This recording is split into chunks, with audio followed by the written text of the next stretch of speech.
იყო და არალეგიტიმური ხელისუფლების კონკრეტული ნაბიჯები უკვე აისახა ერთ ეკონომიკურ პარამეტრზე ლარი გაუფასურებას ისევ აგრძელებს.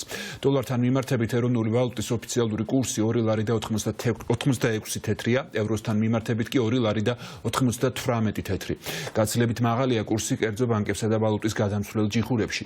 ნინო გაზდელიანი გვეტყვის რა ბედიელის ეროვნულ ვალუტას იმ პირობებში, როცა არალეგიტიმური ხელისუფლების წარმომადგენლებს კიდევ უფრო მკაცრი სანქციები ემუქრებათ, ოლიგარქიული რეჟიმი კი ქვეყანას სრულ საერთაშორისო იზოლაციაში აქცევს. ნინო გისმენთ.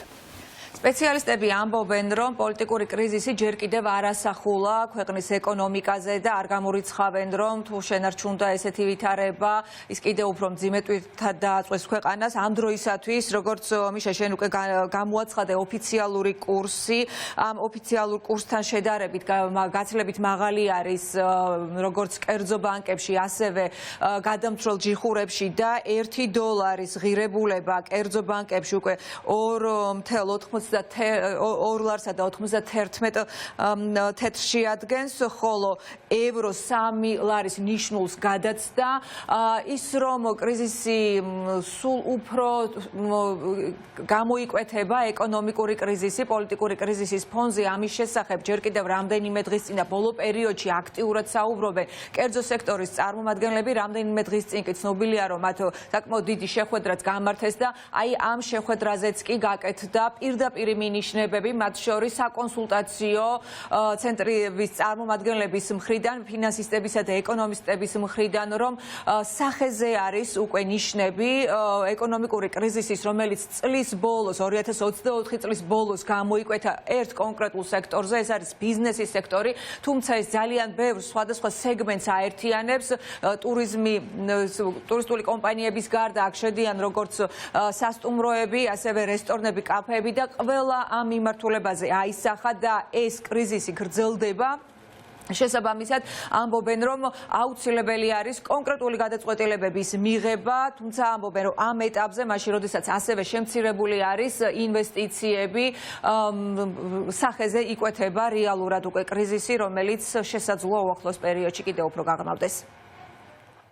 აბსოლუტურად ყველა გვაჩვენებს იმისკენ, რომ მიუთითებს იმისკენ, რომ ჩვენ წელს არც თუ ისე ადვილი წელი გვექნება, თუნდაც იქნა გამომდინარე, რომ ნოემბერ-დეკემბერში უკვე ვნახეთ ტურიზმის ციფრები, იანვარშიც არანაირად უკეთესი არ არის, ამას ემატება საერთაშორისო საფინანსო ინსტიტუტებიდან შემოდინებების შემცირება, ამას ემატება პირდაპირ ინვესტიციების შემცირება, ანუ რეალურად ის შემოდინებები, ვალუტის შემოდინებები, რაც ქვეყანას ჰქონდა ბოლო პერიოდის განმავლობაში, საგრძნობლად მცირდება.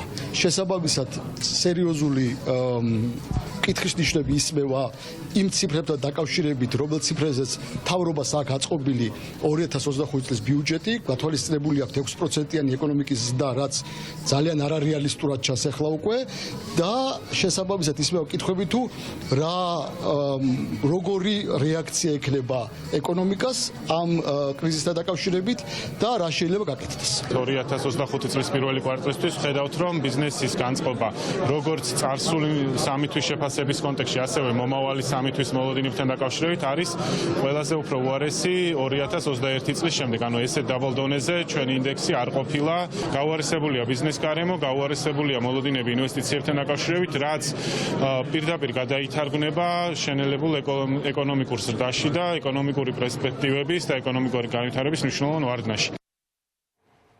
სპეციალისტები ამბობენ, რომ ახლა მნიშვნელოვანი არის ბიზნესმაც, მათ შორის მოსახლეობამაც იცოდეს ის რისკები, რაც არის მოსალოდნელი, რამდენად არის ასევე მოსალოდნელი ლარის კიდევ უფრო გაუფასურება, ინფლაცია და მათი შეფასებით ყველა ის წნეხი, რომელიც დააჩქარებს, რომ მაგალითად პოლიტიკური პროცესები თავი აირიდოს ეკონომიკური კრიზისი, ყველა აი ასეთ წნეხს ისინი მიესალმებიან და ყველა ბოლო პერიოდში 28 ნოემბრიდან მოყოლებული განსაკუთრებით კი კერძო სექტორის წარმომადგენლები ამბობენ, რომ ერთადერთი გამოსავალი, რასაც ისინი ხედავენ, ეს არის ცვლილებებისათვის კი აუცილებელი არის ახალი არჩევნები.